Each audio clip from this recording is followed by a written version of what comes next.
Welcome to another conversation with the Nyotas. I hope you've been enjoying, since our last episode, and we've done quite a number. Last time we were talking of how we got 2 pregnancies in 1 year. I hope you've listened to that, because today is a build up. Yeah. It's a build up from that. If you've not, first just pause this one and just go and listen to that one. You're going to enjoy it. We are here to share our journey, our faith journey as a family, and you're going to learn many things throughout this whole season. And today we have another amazing conversation. I'm excited, very excited for this one. It's amazing, and we are going to talk about our supernatural childbirth. I know we mentioned it a bit the last time, and today that's what we are going to talk about. But before that, first, ensure you subscribe. Have you subscribed? I know you're enjoying the conversations that we have. Subscribe to this channel so that we can, you can keep getting notified every time we have an episode out. Yes, but before that, we are going to have a small icebreaker.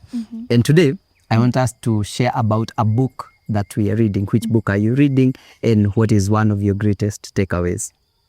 Which book am I reading now? I'm in an interesting season, which is amazing, because I have a lot of downtime right now with breastfeeding and all that. So I'm reading several books at the same time. Let me see which one I want to share about. But the one I want to talk about, I'm guessing is the one you want to talk about. So I'll talk about it first so that you don't talk about it. Because there are some books that we are reading together. 1,000 Micro Churches by Bishop Dag. Is that the book you want to talk about? What will I do? But maybe I need someone to help me. Maybe I'll share a different learning point from you. Yeah. But he has several books about church planting, church growth, and the other one that I had read was the mega church. Mega church, yes. Yes. So now in the 1,000 Micro Churches, in the mega church, it talks about to pastors, shepherds, how to build a mega church to multiply your impact and etc. So now in the building 1,000 Micro Churches, I like his brain, how now he talks about, I think it's even in the first paragraph where he says, as a pastor who is building a church, you can grow a mega church in different ways.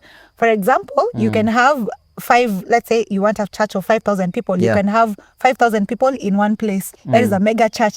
But he also says, if you have 1,000 small, which are now 1,000 micro churches, each 5 people, you're still a pastor of a mega church. Imagine. I'm like, Bishop Dag is so brilliant. Very brilliant.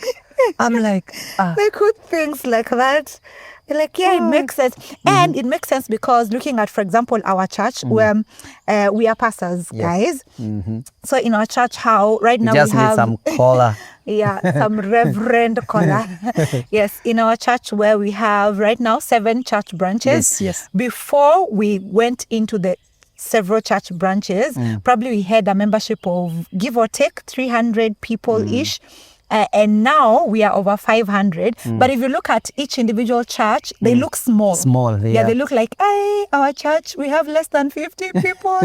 God, when will it grow? Yeah. But if you look at the whole organization, the whole church community, we have actually grown by multiplying. Like, it was such a smart thing. Yeah, so I'm loving learning from Bishop Dag. Funny, I didn't used to like Bishop Dag. I was so foolish. Yeah. I never used to like Bishop Dag's books because I felt like he's so on point, like there is no story, it's just be a movie. Yes. With many points. Yeah, he's so action oriented. Yeah, but now I think as you grow wiser, and foolishness is dispelled from you. So I'm wiser now. I'm enjoying reading his books. Wow. So yeah. Well, and guess what, guys? I also have read the same book. Yes, someone decided to take the book that I've read. Yeah. And, it was also one of my biggest highlights. Yeah. And it's because we've been learning about church growth during this season. Yeah. So the books you notice we've been reading are around, the same thing. Yeah. So, and that hit me a lot. That, while you're starting to grow a church, and when you're sent out to grow a church, that there are very many ways to grow that church into a big community. And you don't need to be worried that, you just have maybe a few people in one locality. You can grow it and build micro churches. That number, when you did that mathematics, it just caught me, and I'm Makes like, sense. what? I can be a pastor of 1,000 people just like that, without, like, I just, we just need to go building smaller micro churches. That's amazing. That's amazing. And Bishop Doug is great. You know, anytime you read his books or listen to his sermons, he's just amazing. He's a serious church planter. And you see, it's just getting the same wisdom that he is using to grow the churches. Okay, we can jump into our conversation today. I hope you know you've prepared yourself, you're excited for today. Today we are looking at our supernatural childbirth story. Imagine. So last time we talked about it, we just hinted, and that's what we just want to, you know, to discuss. How was that journey? You know, now that the miscarriage is out, and you know where we left last time. 1 month in, we are back. Tulilamba Back like we glucose, never left. like we never left. Here we are pregnant again now. This time with more wisdom, with more knowledge. We were not as green. And you know, so maybe we can look first at that.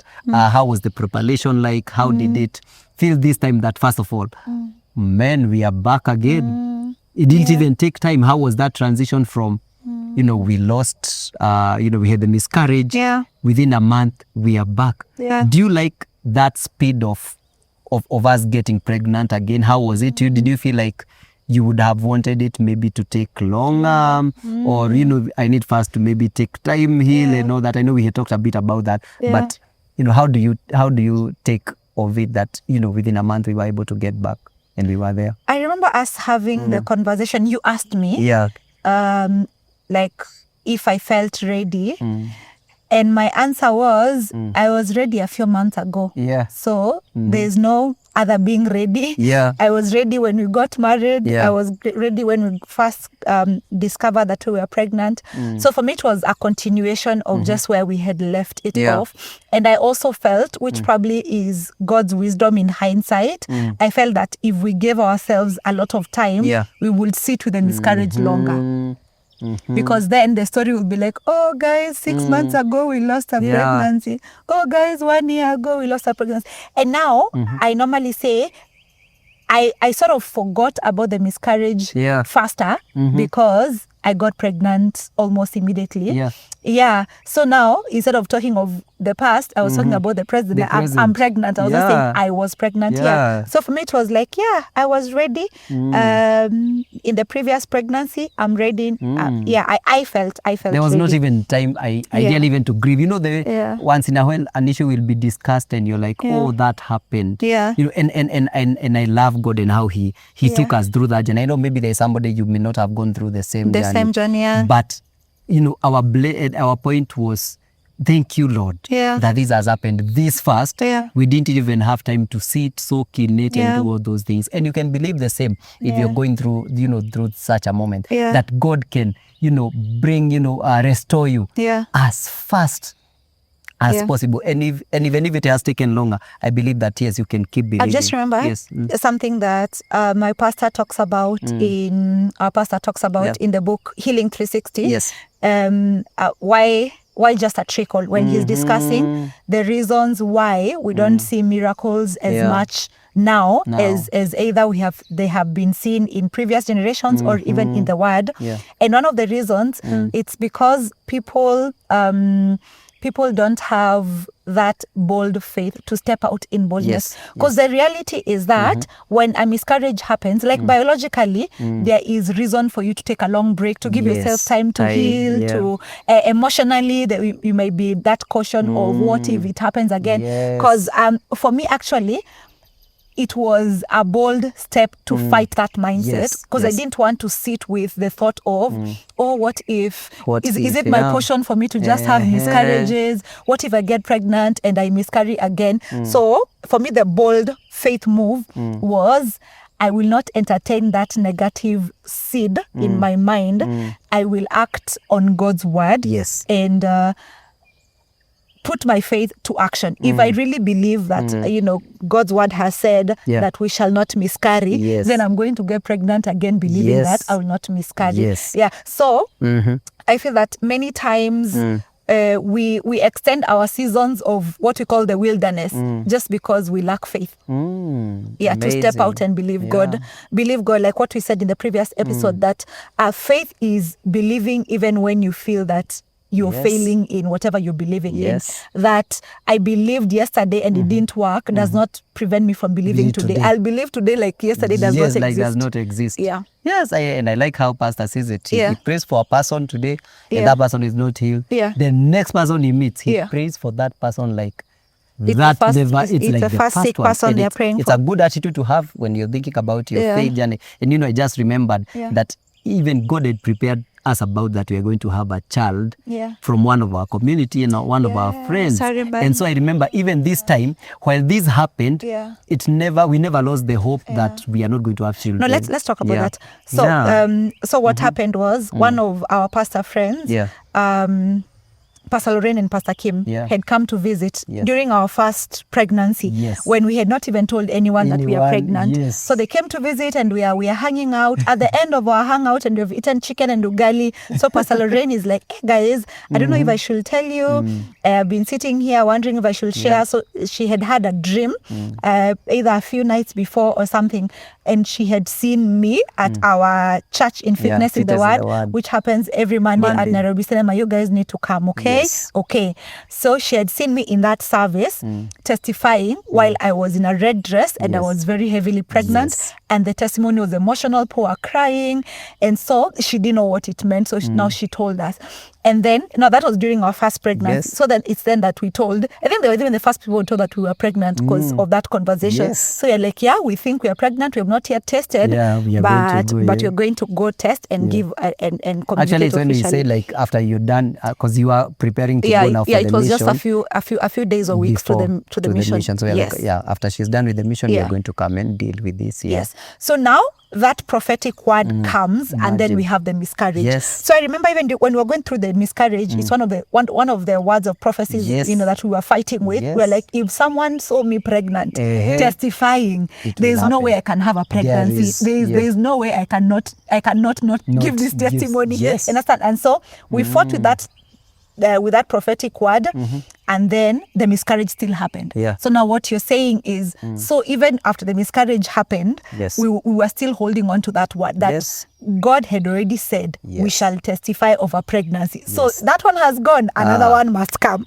So you move so fast. Yes. And you see again, being established in the word, like Yeah. your faith has to be established on what God says. Yes. If you can get what God says about you, whether in the word, whether Yeah. through a prophecy, Yeah. and you can hold on to that, it Yeah. will see you through, Yeah. no matter what is happening. Yeah. No matter what is happening. Wow. Yeah. That's why scripture says that, write the vision down. Yes. Even if it tarries. Yes, Tarrying, it it will. may tarry, but it will surely come to pass. And Isaiah also talks about God's word, that when it comes, it will not go back to him empty. Never. It must accomplish that for Yes. which it has been sent. So if God has said that you will bear children, 20 miscarriages later, those still children must they be born. must be born. Yeah. And you have to hold on to it. Yeah. Man, that's amazing. Yeah, that's the faith walk. Yes, that's the faith walk. It's Yeah. amazing. Now we can talk a bit about the preparation. Yeah. Now we are pregnant. Yeah. We are back to this. How was it, first of all, that journey? It's the first time now we are being properly We have pregnant. bounced back. We have bounced back. We just said we are back. We are back. Yes. How was it? I remember maybe the first trimester, as even adding what's a trimester and all those things. Right. How was that journey? It was such a learning curve. Yeah.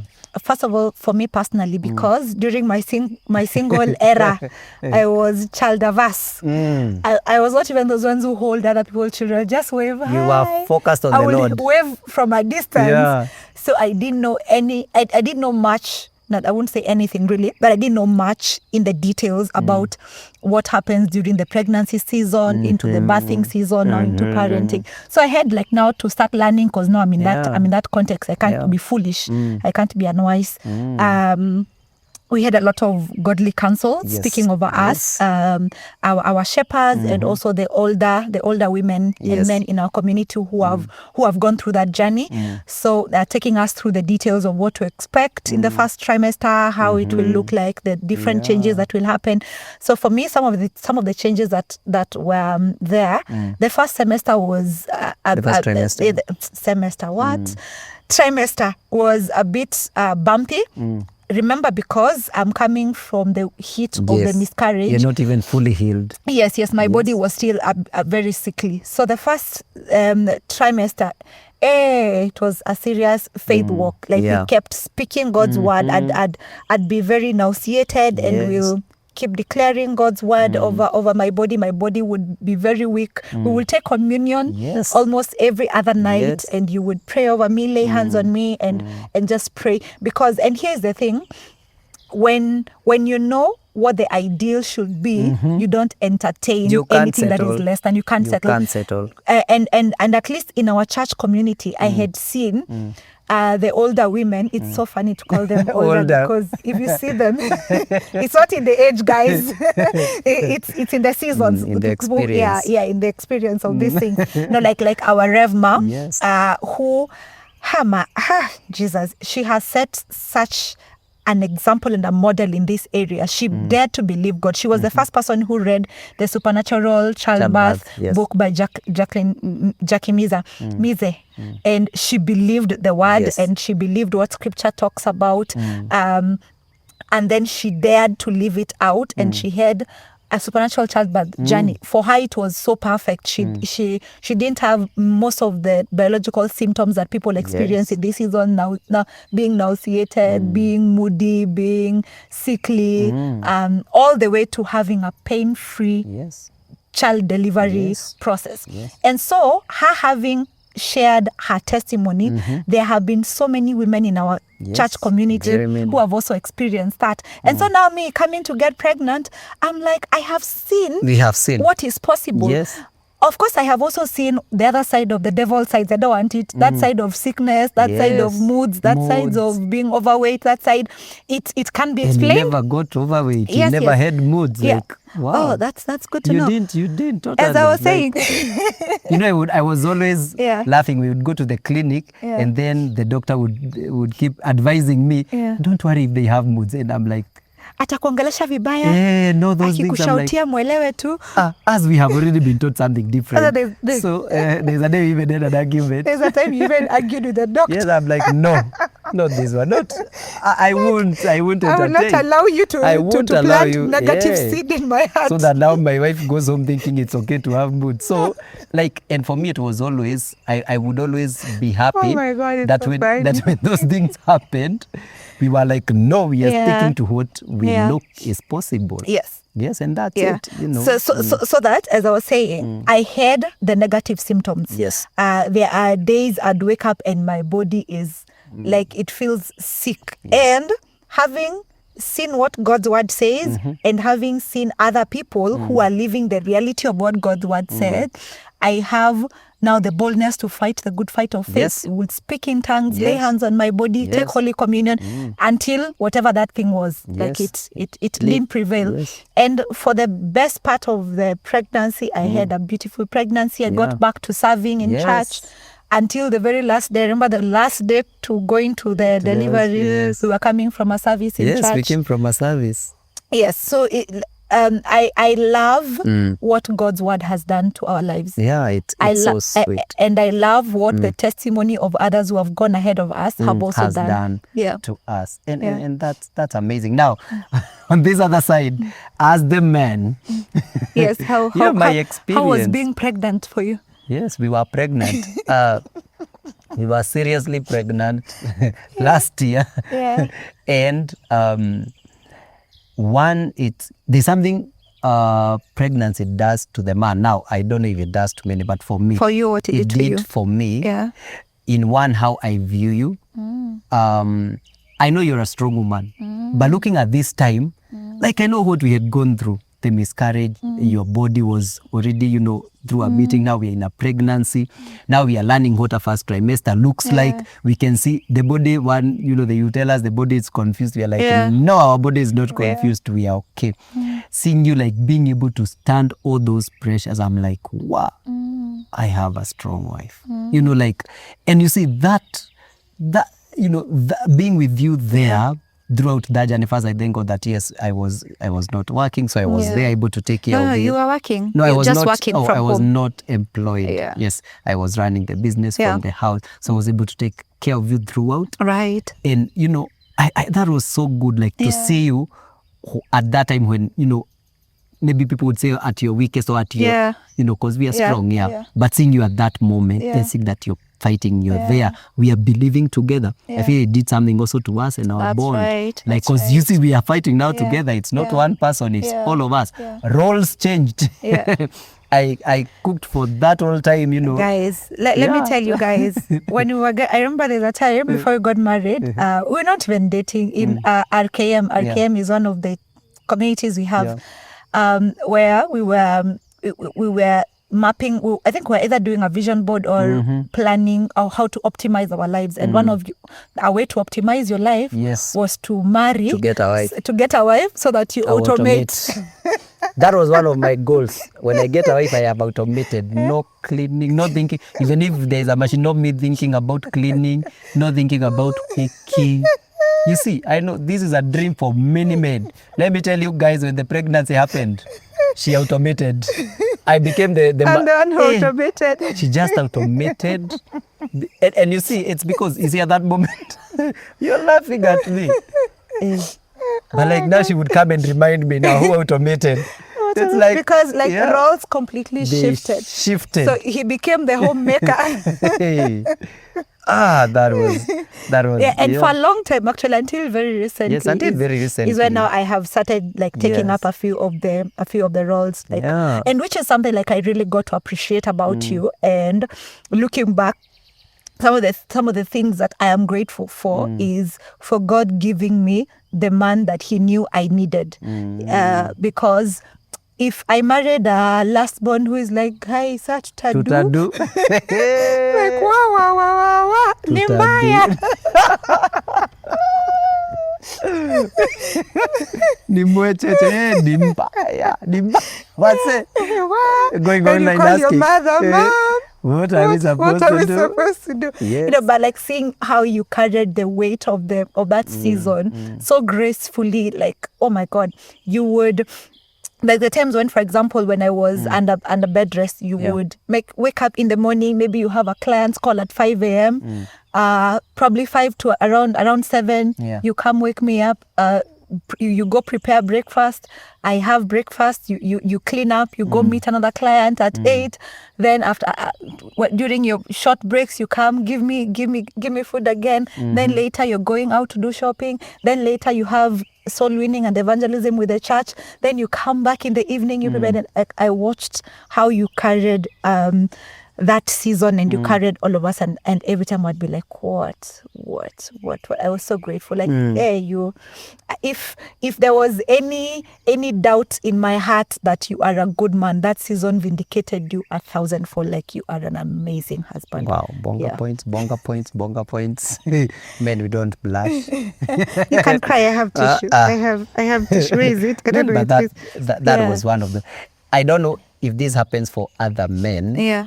But for me, one thing happened was like, I loved taking care of you. I don't know if other men experience it, but I think proper men should.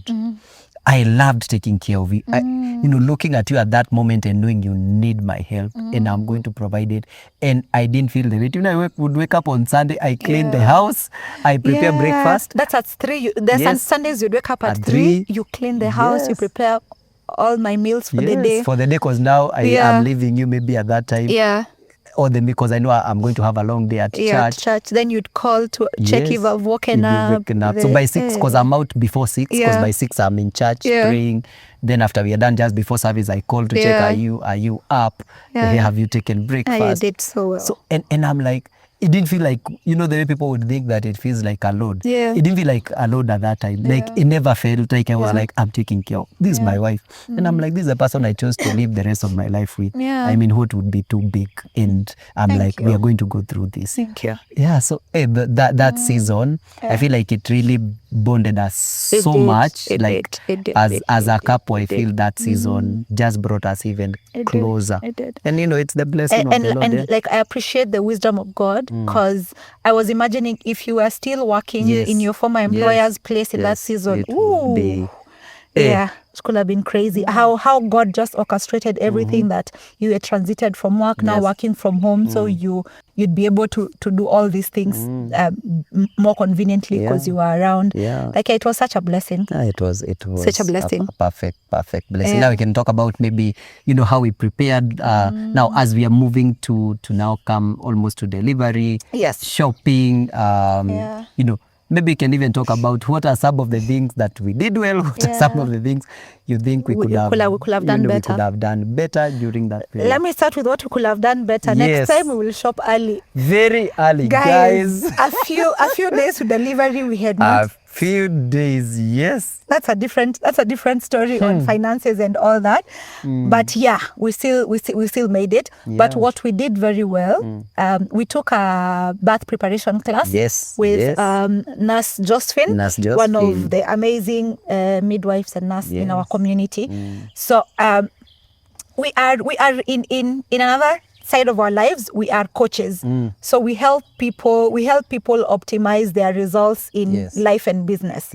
And so one of the things that we have learned is you can shorten your process by getting help of a coach in whatever area. If you want to work out and you want to optimize that process and get the best result in record time, get someone who's already amazing at it, and they'll push you to the results you want. Very fast. So being that this is what we do for a living, it was another like we don't want to be figuring out how is the diaper tied, I don't know. How do you know when baby is this age, what to expect, or when you go to the hospital, what to expect? You just... And we didn't even want to go researching a lot because online is everything. So you just can we get somebody who has saved all this information? Someone who already has everything we need. Then now just they come tell us and teach us. Yes. So that's what we did. We paid for it. And the thing is, when you think about it, how much did we pay? Okay, we will not say because we don't know how much she's charging other people. It was several thousands. But if you look at the kind of help that we got, it could have taken us a lot of time, mistakes, and maybe even pain and failure. And we could just pay someone to help us figure that out. All we need to know. And I feel like the beauty of education and, you know, as coaches, this is one of the things that you keep noticing. As a coach, we have saved so many things. Because most of the time you try and error until to see what works. When you get somebody who knows it, who has already done all the mistakes, now they come with read all the books. You must not go and pay all that. You're combining years of experience into one shot. And so that's our mindset. So even right now, if we need to do something and we find there's somebody who we just pay for that service and get it. Actually, Tony Robbins says it's compressing decades into days. Totally. So that what this person has learned in decades, they can help you navigate in days. If you rely. But if you still want to reinvent the wheel, take the long route. So I feel like that's one thing that we did very, like when we were at the hospital, we were not green on what the doctors are saying, the jargon, the birth positions, the contractions, all those things. I even feel like we really knew how to ask the good questions. Because you do something, we just ask the question and even when they're explaining, for us it was just feeling maybe gaps here and there or trying to understand why you're doing this, I didn't expect this. So nothing was a shock for us. I feel like that. She told us what to ask for. Yes, we were told ask this. Ask for this. I remember even the negotiations. You remember the negotiation, like she was before the day, go negotiate that you would like it to go like this. For you would like, because this is like, what if you go without and you leave them, they will do anything. They will do what they consider best practice, but it may not be best for you. So man, imagine like such knowledge. It was so amazing. Please look for her. We'll flag her somewhere. She'll help make the process easier. So that one, I'm happy. One thing that I realized recently that I will do for my next birth process, I will get a night nurse for the first few days. So we'll get to the probably. I'm just looking at our time. We will get to the delivery process, but after we delivered and we came back home, we had some, what do we call them? The first few nights, they were very Around the very, first very week, heavy very because heavy. we are navigating now, learning baby and baby's things. We are also tired because we were in the hospital for 2 days, and Yes. of course there's not much sleeping in the hospital. So for me, if I knew what I know now, I Yeah. will have gotten a night nurse. Yes. And now we have seen there are businesses, companies that have those services as Yeah. low as 2,500 per A night. night. You're like, what do Like- you mean? And then you have peace. You have peace, you can rest at least for Yeah. the first few days, Yes. just for you and your partner to hand over the baby to a professional, not someone who is also winging it, and then you can rest for the night. That one we'll it's do. in our bucket Yeah, list. that one we will do. Yeah. Because I was explaining it and saying, if you can save up for delivery for those 2 days in the hospital, you can also save up for some rest time after delivery. Yeah. Yeah. Totally.